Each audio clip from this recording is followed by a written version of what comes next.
Assalamualaikum warahmatullahi wabarakatuh. Halo guys, kembali lagi bersama saya Bobi Heren dan kali ini kita akan kembali mengomentari komentar dari Happy Karyano. Ya, dia mengatakan bahwa Alkitab mengatakan siapa yang menyangkal Yesus Kristus Tuhan dan Juru Selamat yang telah mati dan bangkit pada hari yang ketiga adalah antikristus. Ya kan?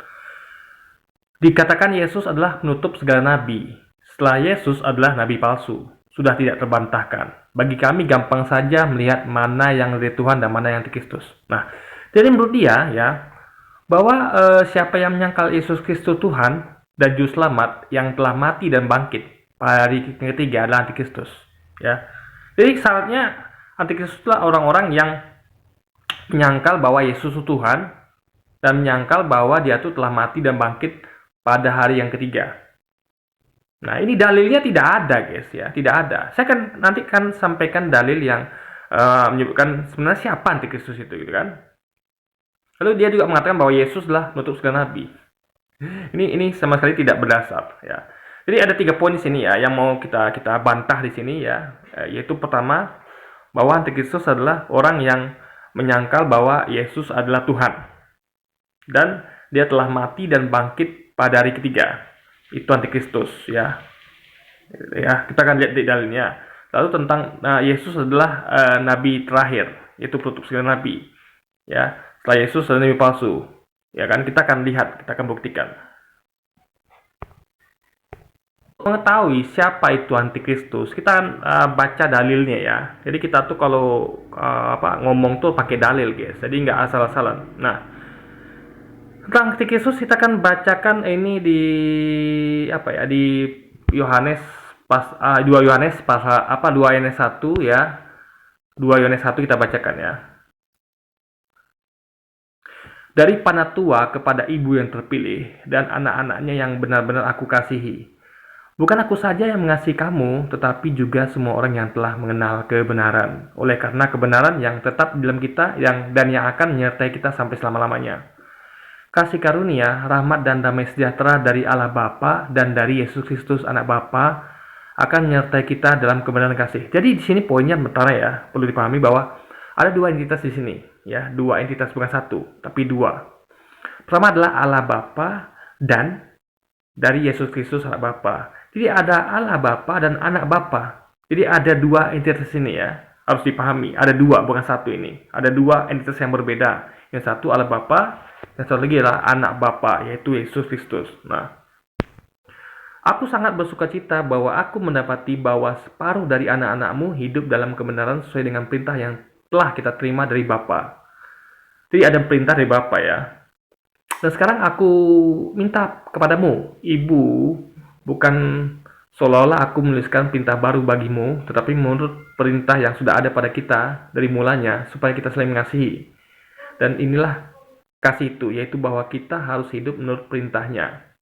Dan inilah perintah itu, yaitu bahwa kamu harus hidup di dalam kasih sebagaimana yang telah kamu dengar dari mulanya. Nah ini poinnya ya, ini tentang antikristus. Sebab banyak penyesat telah muncul dan pergi ke seluruh dunia. Berarti penyesat itu sudah muncul, guys. Jadi penyesat itu bukannya belum muncul, tapi sudah muncul. Artinya sudah ada pada zaman itu, ya. Pada zaman Yesus itu penyesat sudah ada. Bukan pada zaman Yesus ya, pada zaman setelah Yesus pergi itu. Ya, ketika Yesus itu pergi, ya, itu penyesat telah muncul. Nah, jadi fase penyesat atau antikristus ini muncul adalah pada masa-masa dekat itu, ketika Yesus baru pergi. Nah, ini bukan ketika zaman Nabi Muhammad, tidak. Kalau penyesat itu Nabi Muhammad, antikristus adalah umatnya Nabi Muhammad, artinya penyesat itu belum muncul. Paham ya logikanya ya? Jadi kalau dikatakan di sini bahwa sebab banyak penyesat telah muncul dan pergi ke seluruh dunia, sedangkan waktu itu Nabi Muhammad belum ada dan umat Nabi Muhammad belum ada. Artinya ini tidak ada hubungan dengan Nabi Muhammad atau umatnya sama sekali. Nah itu harus dipahami. Dan jadi sama sekali tidak ada yang berhubungan dengan orang-orang yang tidak mengakui bahwa Yesus itu Tuhan dan dia telah mati dan bangkit dalam Waktu 3 hari tidak ada hubungannya ya. Jadi jangan halu di sini ya. Tolong Happy Karyano jangan halu. Karena ini dikatakan bahwa para penyesat itu telah muncul. Artinya adanya pada paseo itu ketika Yesus baru pergi. Bukannya itu belum muncul, alias nanti baru datang setelah Muhammad muncul, bukan. Jadi jangan halu ya sekali lagi ya. Pakai dalil kalau ngomong itu. Nah, yang tidak mengaku bahwa Yesus Kristus telah datang sebagai manusia itu adalah si penyesat dan antikristus. Jadi syaratnya disebut penyesat dan antikristus adalah mereka ini tidak mengaku bahwa Yesus Kristus telah datang sebagai manusia. Artinya mereka mengaku Yesus Kristus datang sebagai Tuhan. Nah, itu dia. Karena kalau kita tidak mengakui bahwa dia telah datang sebagai manusia, artinya tentu sebaliknya. Artinya kita mengakui bahwa dia datang sebagai Tuhan. Jadi itulah sebenarnya si penyesat dan antikristus. Makanya ini kalau kita pakai logika ini ya, artinya pada waktu itu kan orang-orang kan sudah muncul itu. Para penyesat dan antikristus yang tidak mengaku Yesus telah datang sebagai manusia, karena mereka mengaku bahwa Yesus telah datang sebagai Tuhan yang akan datang menebus dosa mereka gitu. Jadi jelas fakta di sini ya, penyesat Kristus adalah kalian sendiri yang tidak mengaku Yesus telah datang sebagai manusia. Justru kalian mengakui bahwa Yesus telah datang sebagai Tuhan. Itulah kalianlah si penyesat dan antikristus itu. Dan kalian waktu itu sudah muncul. Waktu itu ketika Yesus baru pergi itu kalian sudah muncul. Sedangkan kami waktu itu belum muncul. Dan kami mengakui Yesus telah datang sebagai manusia karena dia bukan Tuhan. Justru kami tidak mengakui dia telah datang sebagai Tuhan. Jelas ini faktanya bahwa menurut dalil ini adalah kalianlah si penyesat antikristus itu, ya kan? Yang telah merubah-rubah ajaran aslinya Yesus, yaitu tentang tauhid, bahwa ada dua di sini, yaitu Allah Bapa dan Anak Bapa, yaitu dua entitas yang berbeda. Yang satu Bapa dan satu Anak. Yang satu adalah Tuhan, yang satu adalah yang hitusnya, yaitu si anak, guys.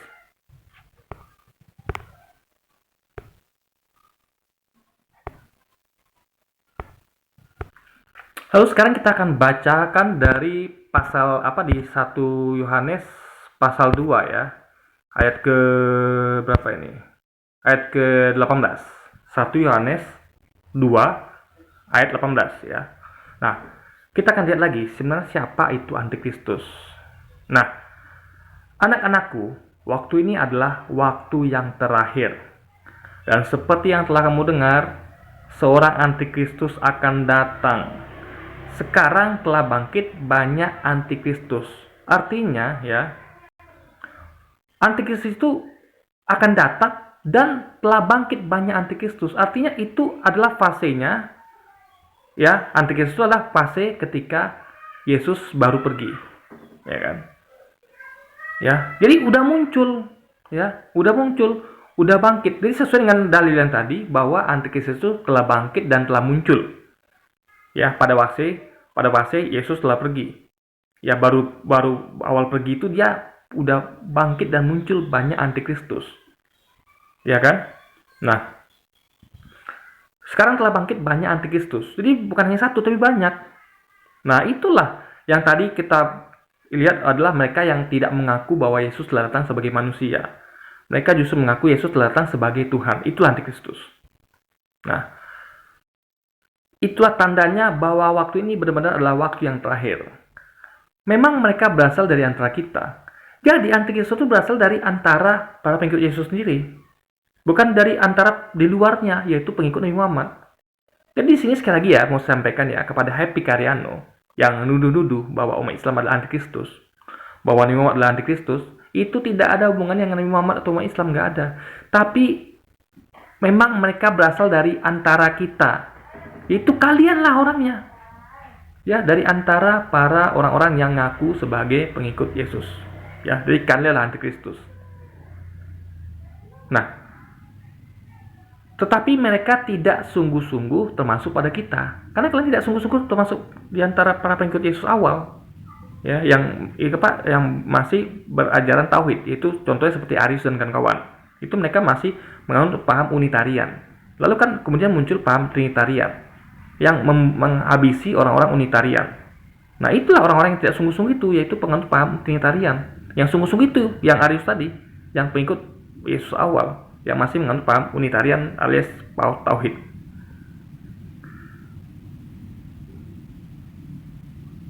Tetapi hal itu terjadi supaya menjadi nyata bahwa tidak semua mereka sungguh-sungguh termasuk pada kita. Artinya ada pengkhianat di dalam.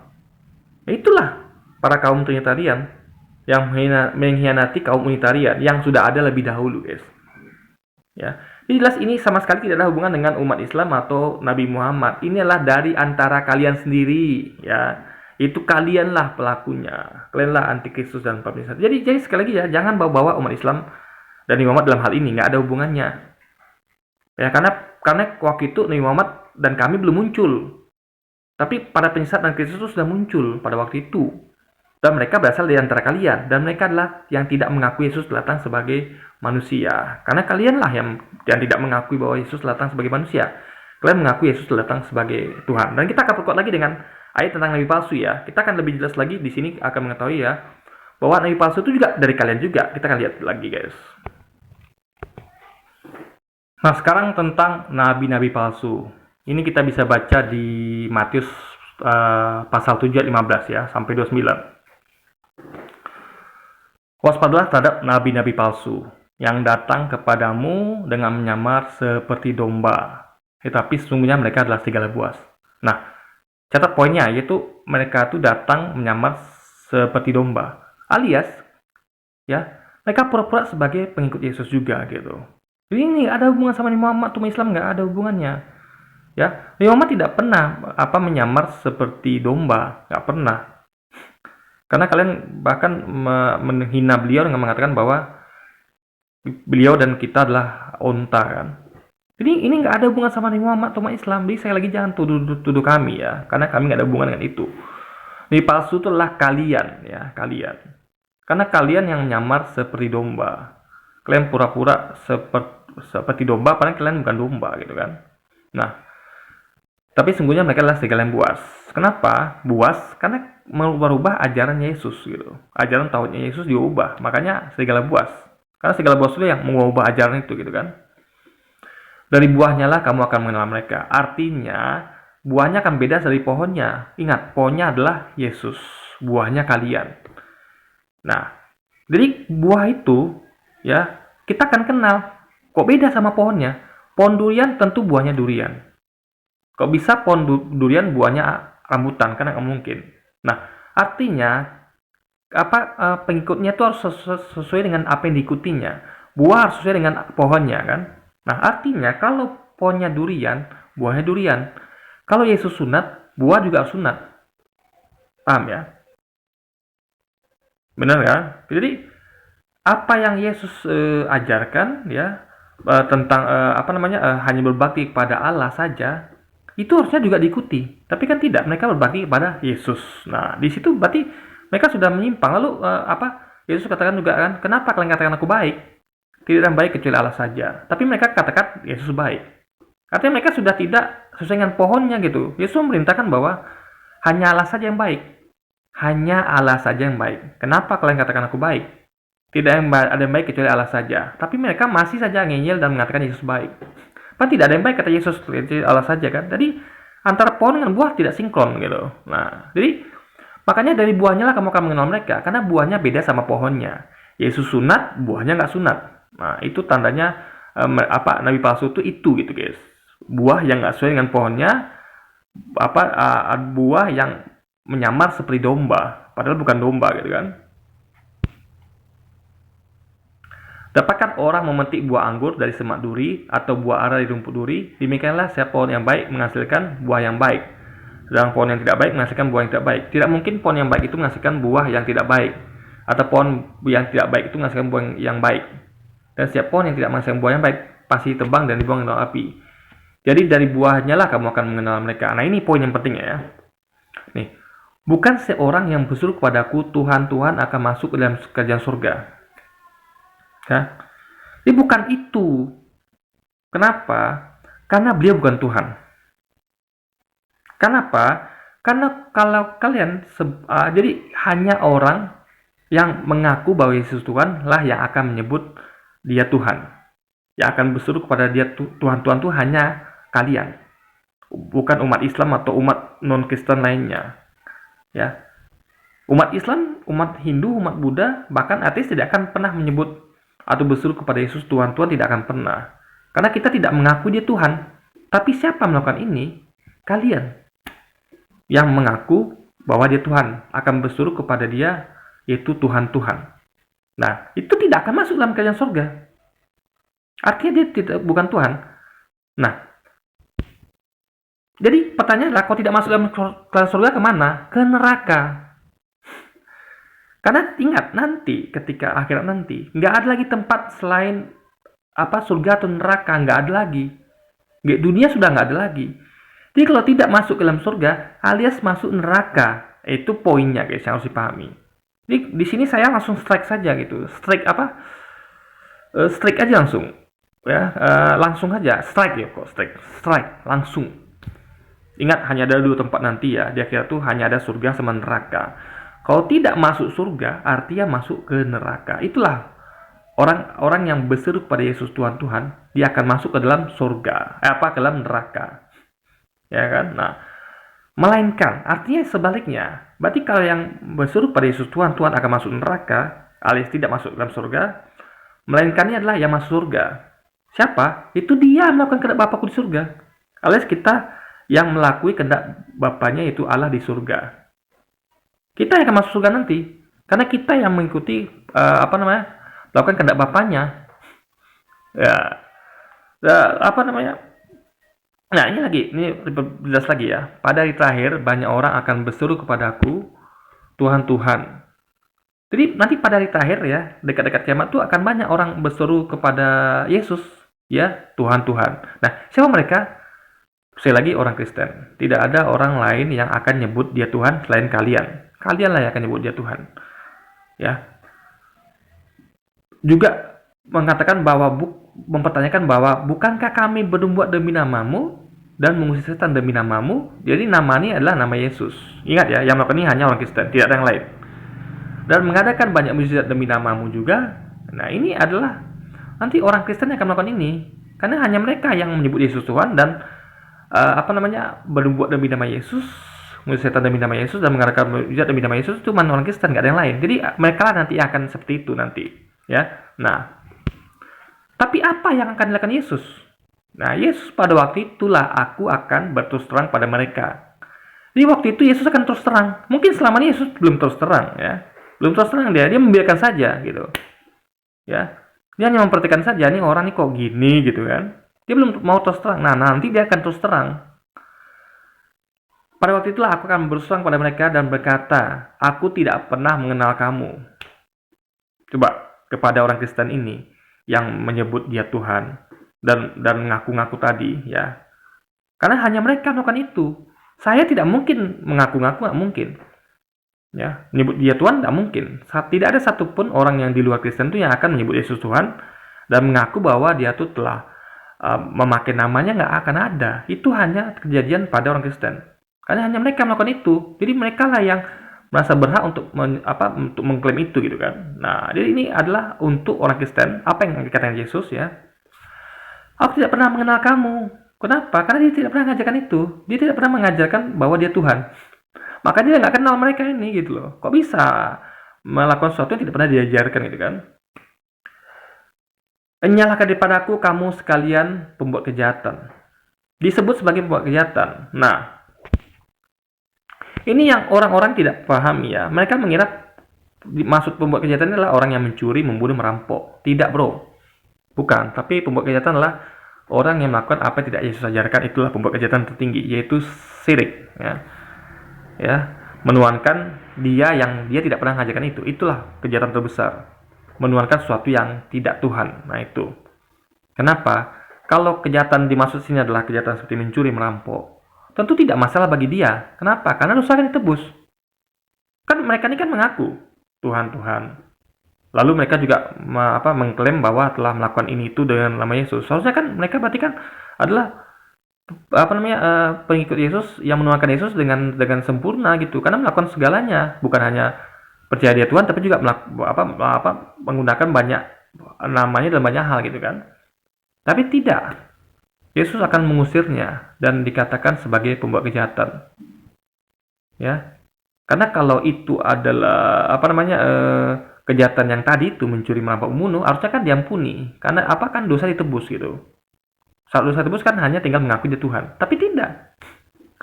Ini bukan hanya mengakui dia Tuhan, tapi juga sudah melakukan banyak hal dengan nama dia. Udah lebih bahkan nih guys. Tapi tidak dirangkul atau dipeluk, malah diusir. Nyala daripada aku, dikatakan pembuat kejahatan. Itu telah menuhankan sesuatu yang bukan Tuhan. Yang dia mengajarkan bahwa Allah Tuhan itu, kan? Bukan dia, tapi mereka malah menuhankan dirinya. Itu sesuatu yang tidak pernah diajarkan, makanya dia usir semuanya. Dia akan terus terang diusir semuanya. Dia tidak pernah mengenal itu karena dia tidak pernah mengajarkan hal itu, guys. Oke, jadi sekarang jelas siapa itu si penyesat antikristus dan siapa itu nabi palsu. Jadi semua itu ada keterhubungan dan saya sudah mengajarkan semuanya. Tinggal logika Anda saja lagi mau menerima apa tidak, gitu kan.